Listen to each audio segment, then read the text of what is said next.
we're all in this together. Once we know that we are, we're all stars. We see that we're all in this together, and it shows when we stand hand in hand for our dreams come true. Together, together, together, everyone. Together, together, come on, let's have some fun. Together, we're here for each other every time. Together, together, come on, let's do this right.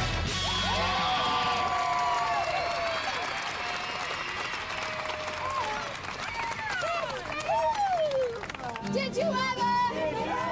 Our test of skills may have been painful for the singers and the audience, but it has put our candidates' self-belief under the spotlight. All three of them had the courage to stand up and be counted. But which of them engaged their audience with the most inspirational performance? So, you made your decision? Yes, I've thought long and hard about it. I've taken into account the various factors, and I have made a decision, and I can say that the winner of today's task is Hazel. Well done. You're the winner, you're the winner.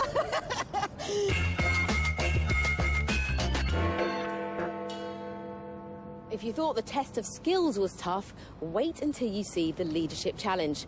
The stakes are high. Only the winner is safe. The other two risk being sent home by Judge Jonathan Dimbleby. So far, our challenges have tested them on every leadership skill in the book.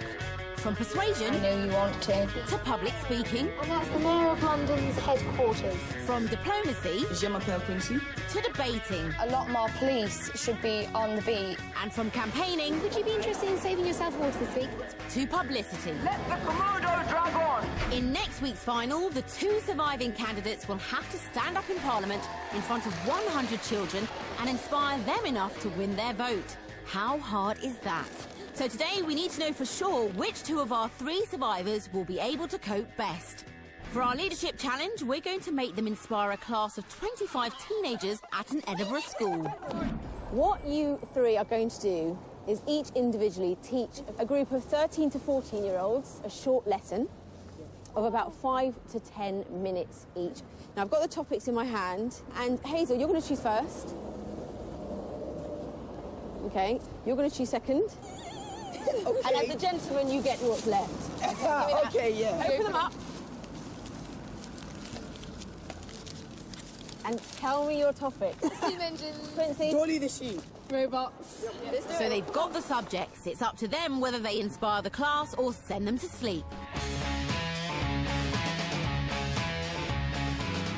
Scotland is world famous for its scientists, and many of their greatest inventions are in the National Museum in Edinburgh. There are eye-catching exhibits on each of our candidate subjects, and we're giving them a few minutes each to find out some fascinating facts. Quincy's subject is Dolly the sheep. Dolly is known as the most famous sheep in the world because she was the first to be cloned. Izzy's subject is Freddy the robot. Freddy was the world's first thinking robot. Hazel's subject is James Watt's steam engine, which powered the cogs and wheels of the Industrial Revolution. To help inspire their students, our teachers can buy some prizes and pamphlets. Yeah, Dolly the sheep. Do some extra research. I was wondering if you could tell me any information about it. And choose an attention-grabbing costume. That could be a robot, somehow. Most teenagers are far more inspired by football, music and fashion than by science. Our candidates are going to have to get these 13 and 14-year-olds from Drummond Community High School fired up about their individual subjects. Series judge Jonathan Dimbleby will have the difficult decision of sending one candidate home while the other two go on to the final in Parliament. And to win the class's vote, our candidates will have to inspire the pupils with fun activities like quizzes, games and puzzles. Izzy decides to face 25 teenagers she's never met before, dressed as a robot.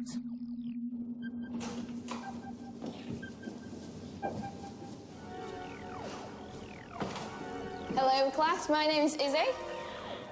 Izzy doesn't really explain why she's dressed as a robot. Can you all give me some robot waves? Come on, I want to see them hands. Robot waves. Oh, come on. Some energy, people. Energy. Or why she wants them to wave. But at least she's trying to get her class doing stuff. Right, now, our lesson today is about Freddy the robot. Can anyone tell me what it is? Hands up. OK, I take that as a no. Izzy stops asking and starts telling. He's the world's first thinking robot that uses hand-eye coordination. Izzy's beaten her nerves and she's remembering her facts. He's got, like, a computer brain and, like, a camera that he looks out of, so... The trouble is, she's not giving her class much to do apart from listen. It's a bit of an odd name, isn't it? Can anyone guess? At last, Izzy's got her class to give her something back. Yeah, that is very clever. It does actually stand for something. Encouraged by their correct answer, Izzy decides to liven up her lesson with a quiz. If you're A team and you're B team... A competition might just be what Izzy needs. How old was the child that Freddy was going to be mimicking? Yes? It was 5. 5, well done. Results, the class were listening. In what decade was Freddy created? Yes? The 70s. They're getting her questions right. Freddy was the world's first what robot? Yeah? Yeah, well done. Izzy has her winning team. Well done. And the grand prize is... a round of applause. Not all that inspiring. OK, well, thank you for your time today, and that's my lesson up.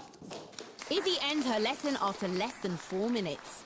I think I could have done a lot more. I was quite nervous, and I had a word search planned that I could write on the board, but I didn't do it because I thought we'd run out of time. I think she put her personality into like her presentation, and she had her outfit made her look enthusiastic. I thought she was nice and cheery and, like, she interacted with, like, quiz and that. Hazel isn't just wearing a steam engineer's boiler suit. She's even made her face look like it's covered in oil. Hi everyone, I'm Hazel. And she tries to inspire her class by using her costume as a clue in a game of Guess the Lesson. Now, judging by what I'm wearing and all the dirt and soot on my face, can anyone take a guess of what this lesson might be about? Anyone? But she ends the game after just one guess. Art. No, it's actually going to be about steam engines, OK? And starts talking. I'm going to focus on one particular steam engine invention. And talking. The person who invented this machine was called James Watt in 1786. And talking. The machines were first used in a cotton mill. Hazel's waffling on, leaving her class to scribble notes. And it's not much fun. So they're all your facts. So perhaps it's no surprise that when she asks for volunteers... Could I have, like, a volunteer to write these words up on the board while I explain the game? No one's inspired to put up their hands. Anyone? OK, then. I'll do it, then. So far, Hazel's talked a lot, but she's failed to give her class any activities to get them steamed up.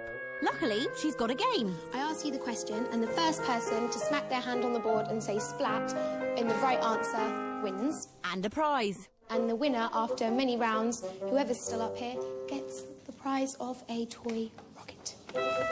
The rocket fires up the boys' enthusiasm and they launch themselves at the board. Who invented the sun and planet? Whoa! OK, I think you won that one. Oh, no. Splat gets her class active. Where was the machine first used? Yeah!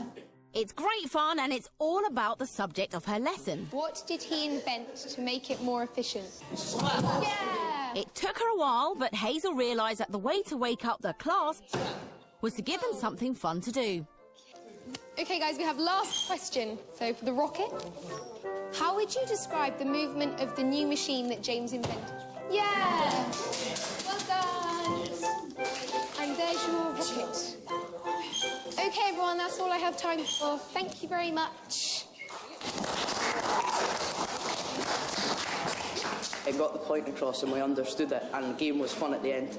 I thought it was good that I'd have her as my teacher. She's going to hand out prizes all the time.